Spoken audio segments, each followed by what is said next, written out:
right, Mopar people, welcome back to the channel. I'm just Mopar Joe. Today I'm unboxing my TTI headers. These are the nicest headers I've ever owned. I have not fully checked them for damage yet. The box had a little bit of damage to it, but let me show you what they're going on real quickly. So if you're new, this is my 68 Barracuda drag car. And I am big block swapping it right now. So I got everything painted back new and purple under the hood, engine bay. And my plan is to later repaint the outside of the car. Doesn't matter. Anyway, to put this engine in, I'm going to use some elephant ears off the frame rails. And here's my engine. If you missed it, I have 4 dyno videos showing this engine. So it ended up making 535 horsepower and like 534 on torque, or maybe it's 541 torque. And it did all that through these goofy little mufflers here that I had on the dyno. So my mistake, but that's pretty tiny. So less than 2.5 inch opening. It's time to open them up. So here are my TTI headers. And it looks like UPS or whoever made themselves a little handle here.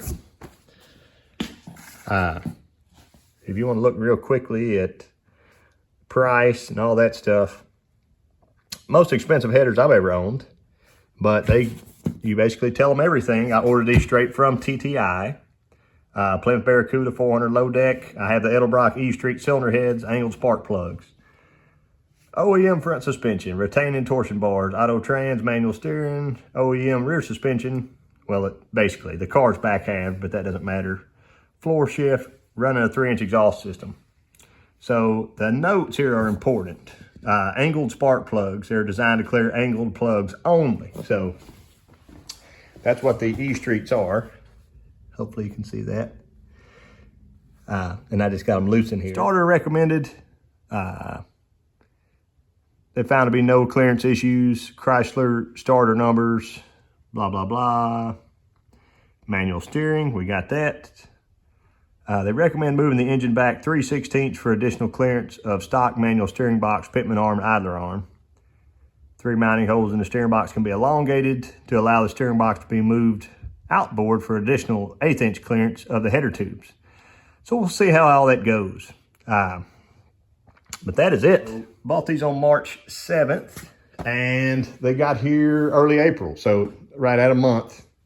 And when I had called, I got a little bit of scare. So let me go ahead and start pulling these dudes out. My scare was that the woman said it would be May sometime, she thought, because of the coating. And these are not polished, they're just coated. But I can polish them later if I want to.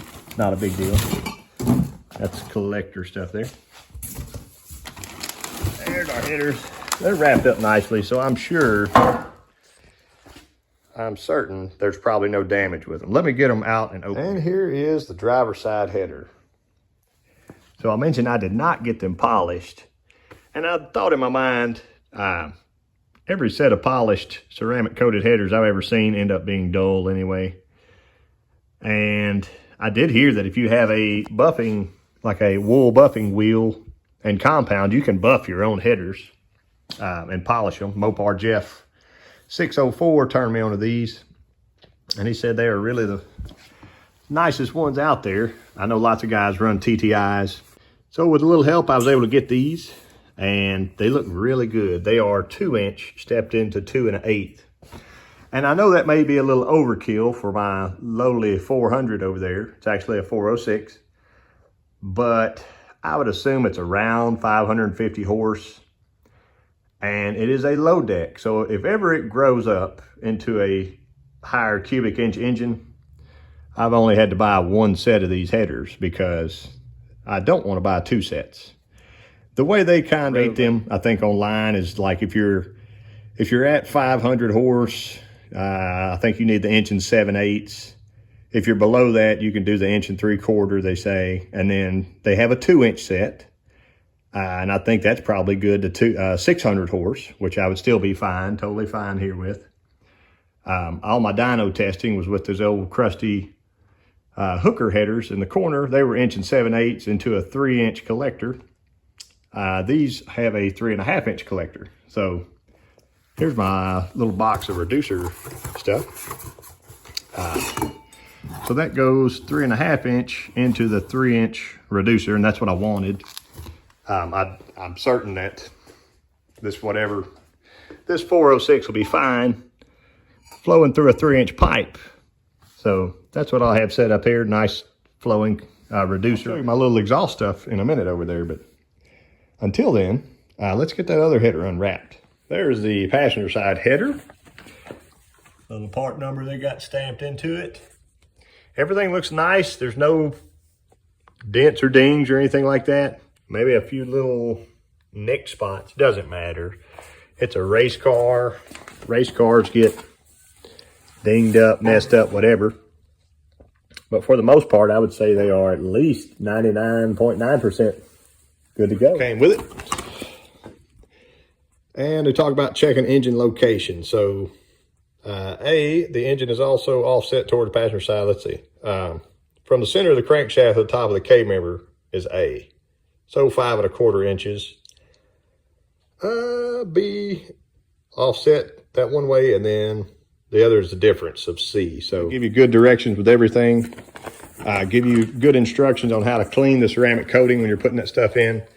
I'll probably do a separate video in installing these in the car, and it's not just going to be about installing the headers, but it'll be about installing the big block, the transmission, everything, because it's all mating to a new home here. Which I have mocked this up one time, and I tried those B-body headers, and they were a no-go. So I think my next step, see if they will bolt on the block and everything clears. They clear the block just fine. There's a look at that side. We'll come back to it. I wanted to show you, Jeff did tell me about this little piece right there of the block. You can see how close it is. That's at least 1/8 of an inch, but that thing doesn't really do anything. I may just nip it off a little bit so that it's not scraping up against the side of that header when I'm trying to install it. I'm sure it would be fortuitous of me to do that. As for plugs go, I got a wire here with straight boot. That one clears by a mile. That one clears by a mile. This one is a little bit tight, but it still has, I'd call that 3/16. And I may have to switch to a 45 or a 90-degree boot. I don't know. Straight all day long. At least 1/4 inch on both sides, so that looks nice. We'll go to our other side. And as we go, you can kind of see these headers both angle in a little bit, probably to clear factory frame rails or something, or torsion bars. Our back plug here has a mile of room, looks good. This one, also a mile. Here is good, and front is good. So these actually have a little better plug clearance than the hookers that I had on here. I lost a couple wires at the dyno. You can see that in the videos, but I'm going to run exhaust. And I know a lot of people whine and cry about, oh, you can put an exhaust on your race car. Well, major reason is I don't want to be deaf when I'm 50 years old. And y'all may know of several people who have hearing problems, but my dad was one of the worst from shooting guns and racing cars with open headers for years and years and years and years. So at the age of 50, he was 100% deaf in one ear and 80% in the other. So you build your car how you'd like to. These look like some cool mufflers, fairly inexpensive. I think 40 bucks a piece or 45. And they do have packing in them, 3-inch core, and they're not scalloped on the inside. So that should give me a little bit of muffle. And then in the back, you probably notice these goofy looking pipes. That's a 3-inch inlet that goes into the oval So this is supposed to have the same area as the circle does. These slip into here real nicely. If I need a little bit of angle, I can get it there, but I'll probably just go in, weld all the way around, and then I'll need to butt those up. And that'll give me a 45 out. So hopefully, once these are on, they'll exit somewhere around here. Remember, this car's back halved, so if I can keep all my exhaust and stuff away from the ladder bars, that's cool.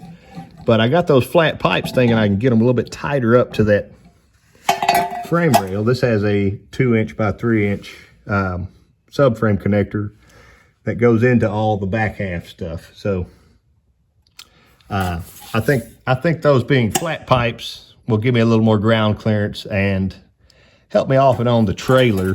I don't have there's an enclosed trailer out there, but I don't ever use it to haul this car. So that's in my future plan for exhaust. You'll have to come back for the next video when I will try to stab all this stuff in there together. It'll be a big block install finally on an A-body, and I'll bring y'all along for the process. Hopefully it'll be an easy one, but I'm sure it'll have a few hiccups. I appreciate y'all watching, and I'll catch you next time.